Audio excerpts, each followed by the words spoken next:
I think we can all agree that the track that blew us away this summer was that CamelPhat and Elderbrook track. And one of the things that really makes that track is that creepy, eerie pad in the background. And I'm just going to play you what we're going to make first. I'll play it with the drums, and then we're going to go ahead and dive in and use some of the Logic synths to recreate that sound.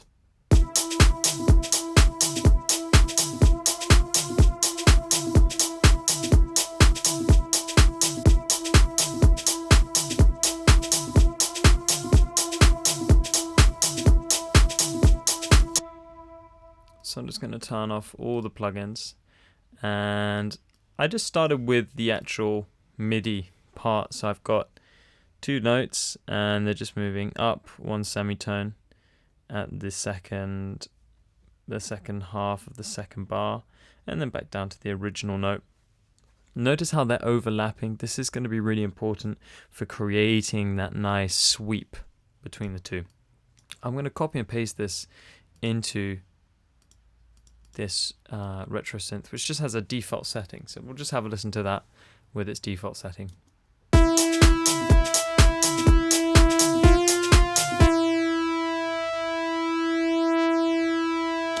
Okay, it's sounding really basic, but that's what we're going to start with. I've got my other retro synth window open here, so I can make sure that I make it almost exactly the same as the one I just played you.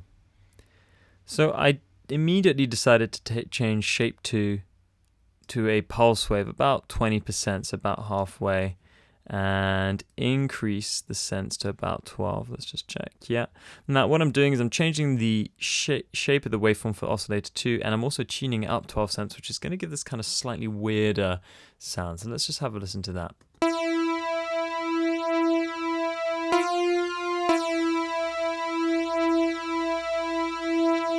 Compared to before.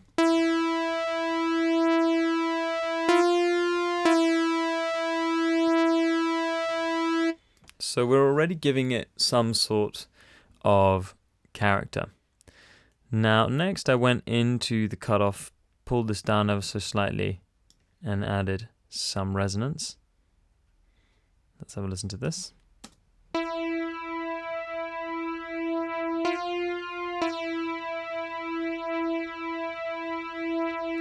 Already sounding a little bit thinner, a little bit creepier. We got rid of some of those high frequencies, which is quite useful. Now, one of the parts of the retro synth that not a lot of people know about is actually this little section here. So if we click on settings, what we can do is we can change voice detune, stereo spread, also the voices that the synth plays. I'm going to change this to legato, so that these notes that I've created that are one over the other, i.e. legato, are going to sweep into each other, and it's not going to re-trigger the filter every time a new note is played. I'm also going to change the voice detune to 66. Now, we did detune the sense here, but this is just a further detune on oscillator 1 as well. So let's have a listen to that now.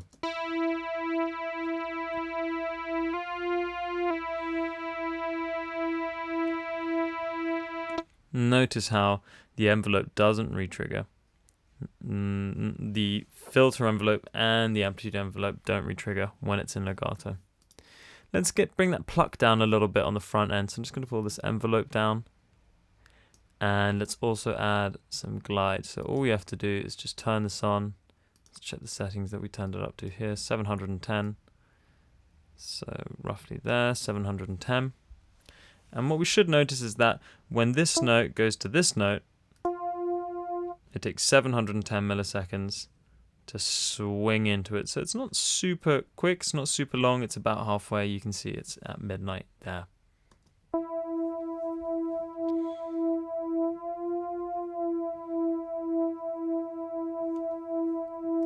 By the way, you could also achieve this with the pitch bend on your MIDI keyboard, or you could click on here, go to here, choose pitch bend, and then automate in a pitch change. But I think the easier way to do it is actually to use a glide if you have that available on the synth that you're using.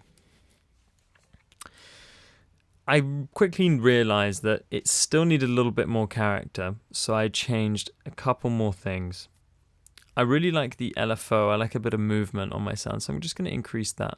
And this is going to make the filter move up and down, but I don't like it when it's on a synced setting, so you've got to make sure the sync is off. And I'm going to pull the rate down to 0.61, so that's really, really, really slow. And then I'm going to grab the vibrato, which is up here. I'm going to turn that up a bit. So again, making it go in and out of tune even more. So really, really working in that creepiness. And again, we're going to turn the sync off. I'm going to go to 0.94 Hertz. I'm also going to increase this key a little bit here. All that does is when the note moves up, it notices that it's moving up in pitch. Therefore, it opens the filter a little bit more.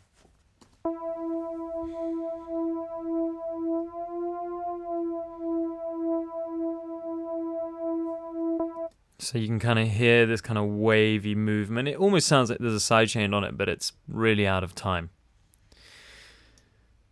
Great sounds are usually made because they're layered with other ones. It's rare that you can have like a single sound, especially a digital synthesizer, and for it to sound really fat. So what I did was I actually duplicated the sound. And all I did was change the type of synthesizer it was. I chose the table synthesizer, which is a wavetable digital synthesizer, so it's got a different flavor to it. I changed the shape here to FM sweep, and then I just dialed in the shape 1 and shape 2 until I felt that it sounded right. I also adjusted the cutoff and the resonance ever so slightly, so the cutoff is a little bit open. But basically everything is the same. So I'll play this by itself.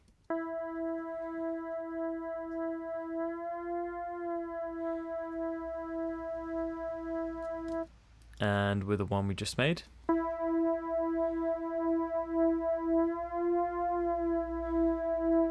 And without it. Just sounds so thin.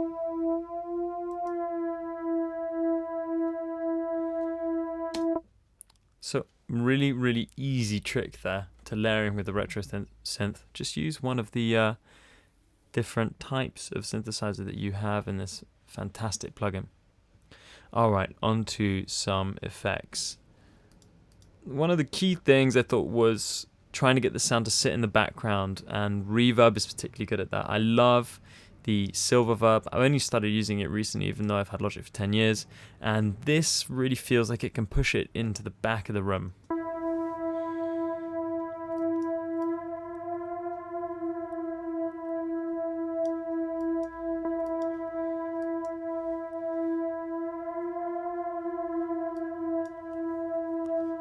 Without.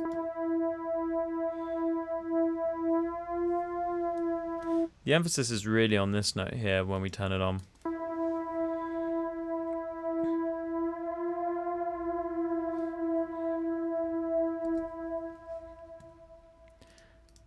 I love the flanger in Logic as well. This is one of my other favorite plugins. And I keep the intensity and the feedback low so it's not too obvious. I also keep the rate really low, but I turn the mix up to about 100%.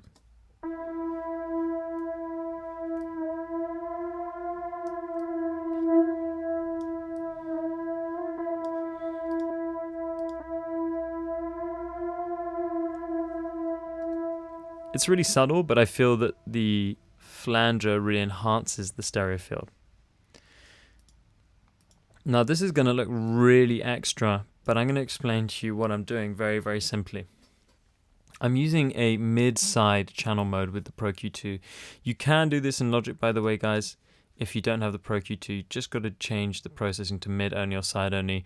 But if you're doing mid only on one and you want to do side only on the same one, that's not going to be possible. So you're going to have to open a second EQ and access side only, and then just do it that way.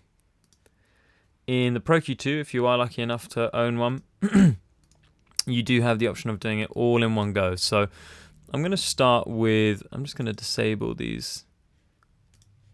I'm going to start with the first cut that I did. So I'm doing a mid cut here. So I'm basically cutting out anything going down the middle, which I thought was clogging it up and not making it feel very spacious. And that's actually the main frequencies that I'm cutting out there in the middle. So have a listen to this. I'm just soloing the frequencies there that I'm cutting out. Make it really obvious, and then turn it on and off.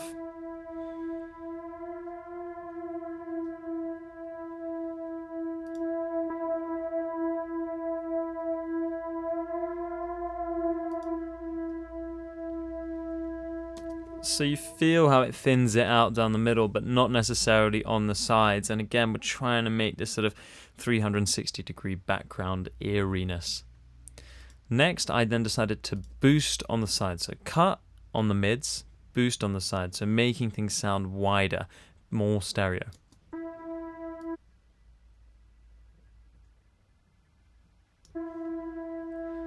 So without.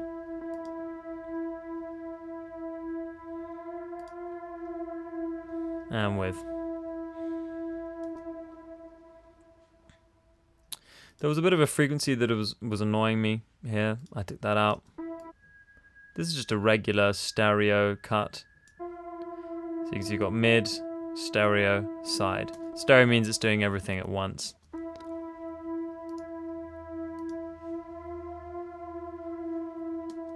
And I just wanted to give the higher frequencies, it's just big bell boost here. Again, just a regular stereo boost, not mid or side.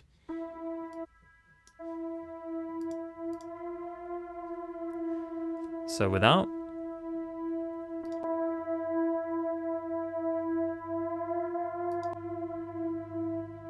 And with. You can start to see how much more spread that feels. Have a go at playing around with mid and side EQ. It's really interesting. It's not something that a lot of people do on individual tracks. It's more of a mastering technique, but it can really change the way something sounds, the depth it has, and the perception of where that sound is in that 3D spectrum.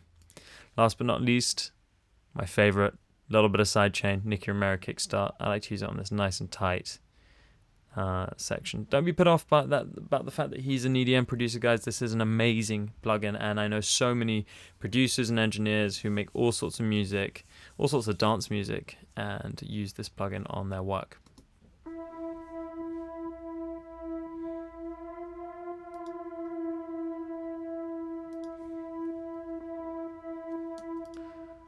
So without all the plugins,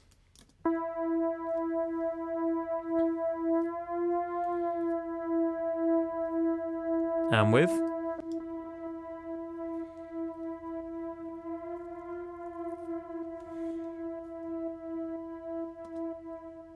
Alright guys, I hope you enjoyed that, and have fun making your own CamelPhat Airy pad.